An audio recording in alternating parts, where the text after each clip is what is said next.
Chicken সুন্দরী। গাজর সুন্দরী, গাজর সুন্দরী নামটা অতি সুন্দর। আহা, গাজর সুন্দরী শুনে মনে হলো একদম কানের ভিতরে মৌমাছি এসে বীর্য ঢেলে দিল, এতটা মধুময় তোমার ওই গাজর সুন্দরী। আহ গাজর সুন্দরী সুন্দরী সুন্দরী।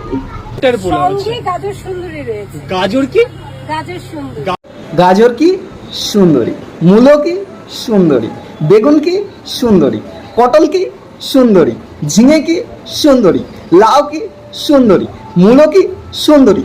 সব সুন্দরীদের সুন্দরীদের সুন্দরী ভরি, কলা ভরি, বেগুন ভরি, লাউ ভরি, সব তোমাদের গর্তে ভরি। রেয়াজি মাঠের মনে হচ্ছে না দেশি, এটা দেশি রেয়াজি খাচ্ছি। লাও ইনি আবার বাড়া হাওড়াকে লেওড়া বানিয়ে দিল। লাও বোঝো বাড়া ঢালা এবার বাড়া হাওড়া লেওড়া হয়ে গেল।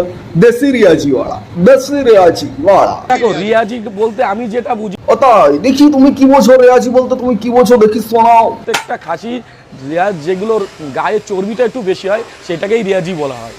এবার আরে আবাইল্লা মুরগির ভিতরে ভাগ দেখেছিস, যেরকম কয়লার হয়, ব্রয়লার হয়, দেশি হয়, কক হয়, এরকম খাসির ভেতরেও ভাগ আছে রে পাগল, ছাগলের মাল আবাইল্লা বাড়া। ওরকম রেয়াজিটা ওরকম একটা জাত, বুঝছো? পোলট্রি মুরগি যেরকম অল্প দিনে বড় হয়ে যায়, রেয়াজি মালটাও ওরকম অল্প দিনে বড় হয়ে যায়। ওর গায়ে চর্বি বেশি হয়, মাংস বেশি হয়, অল্প খেলেও তাড়াতাড়ি বড় হয়ে যায়, সেটাকে রেয়াজি বলা হয়। বিদেশি ব্রিড ওইটা, বুঝছো পাগলা চোদা? দেশি ছাগল আর রেয়াজি ছাগল এক নাকি? রেয়াজ থাকলেই সে রেয়াজি বাড়া।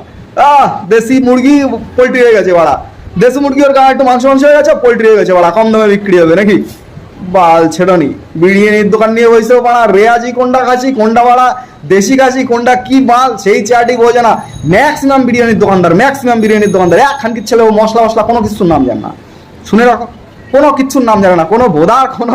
এই যদি ফুটবলাকি আমরা করতাম না, ওর কপাল হলো পুরা বাঁচিয়ে গেছে। ফুটবলাকি করলি ওর গান মেরে দিতাম ফুটবলাকি করলি। এরা পারে শুধু ওই হাড়ি বাজাতে আর বোধা ভাট ভক্তি, কয়েকটা তো আছে সে বোধাও পারে না, হাড়ি বাজাতেও পারে না, ভাট ভক্তি পারে। ক্যামেরার সামনে এসে ভাট বেঁকে সেটা ভাঙা স্ট্রাইগালের গল্প শোনায়। সুধীর ভাই চন্দ্রগুপ্ত গুলো স্ট্রাইগাল, তোকে যে কি বোধার গল্প শোনাবো, তোকে স্ট্রাইগালের কি যে গল্প তোকে কব। তোকে বোধহয় ঘানি ফেলে দিলি না, চোদানি বিড়েল যেরকম দেখছিস দৌড়ায় গাছে উঠে যায়, ওরকম গাছে উঠে যাবি চুদির ভাই। সোদনের কলে পড়িস নাই, সোদন ভুলদির পাকে এখনো পড়িসনি, স্ট্রাইগাল করতেছিস। ঠিক আছে, ওরা যা করে করুক, ওরা ভাই স্ট্রাইগাল করছে, ভালো জায়গায় আছে সবাই। আমাদের এইসব বকা বকা খালি তো একটু ভালো লাগলে সাপোর্ট করে একটু পাশে থাকো।